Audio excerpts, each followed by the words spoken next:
Indonesia saat ini kena yang dinamakan middle income trap country, yaitu istilah di mana kelas menengah tidak bisa naik ke kelas atas. Jadi negara Indonesia yang berada di kelas menengah ini tidak bisa naik. Sekali lagi harus digarisbawahi, tidak bisa naik di kelas atas atau tidak boleh. Negara yang terjebak di dalam middle income trap adalah negara yang GDP per kapitanya adalah antara $3.500 sampai $5.000 per kapitanya seperti Indonesia. Banyak negara yang terjebak di kelas menengah itu selama puluhan tahun. Misalnya Brazil itu lebih dari 30 tahun baru keluar dari istilah negara dengan middle class income-nya. Argentina juga sama, puluhan tahun juga baru bisa keluar. Ini yang terkadang membuat kita berpikir, seandainya saja ya kita ini adalah kepala negara Amerika atau kepala negara Cina, di mana keduanya saat ini memainkan perdagangan internasional lebih dari 30%, maaf, lebih dari 70%. Maka negara pasar harus dibuat GDP-nya tidak di bawah dan tidak di atas, di trap. Mengapa? Karena kalau negara-negara pasar tadi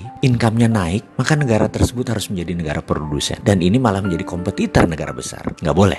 Jadi nggak boleh negara tersebut jadi produsen. Kalau negara tersebut miskin, misalnya GDP-nya di bawah 1.000 per kapita, mereka nggak mampu beli barang Cina dan beli barang Amerika, dan kedua negara itu nggak mau membuat negara tersebut miskin. Makanya negara-negara market harus dijebak di tengah. Cara trapnya bagaimana dan mengapa harus di trap atau dijebak? Biasanya negara yang berpenduduk besar yang dijebak di tengah oleh negara kapitalis. Caranya dengan jangan jadikan mereka negara produsen dan manufaktur. Kedua, jangan jadikan mereka swasembada pangan. Terakhir, jangan mereka bisa mengendalikan energi. Ada sebuah perkataan dari Menteri Luar Negeri Amerika dulu namanya Henry Kissinger. You control the food, you control the people. You control energy, you control the country. Kalau mau mengendalikan rakyat, kendalikan pangan mereka. Kalau mau mengendalikan sebuah negara, kendalikan energi mereka, minyak bumi mereka. Kita kasih contoh sederhana negara Venezuela yang baru-baru ini. Negara ini menghasilkan minyak lebih besar dari Indonesia. Suatu saat Venezuela melawan dalam tanda petik Amerika dengan menjual minyak mentahnya ke Cina. Amerika marah dan Amerika membuat Venezuela menjadi failed state atau negara gagal dengan financial warfare yang dilakukan oleh economic hitman-nya, pasukannya CIA-nya Amerika. Dan kita semua tahu negara tersebut dalam setahun terjadi hyperinflation. Mata uang Venezuela nilainya jatuh 1.000.000% sampai harus menerbitkan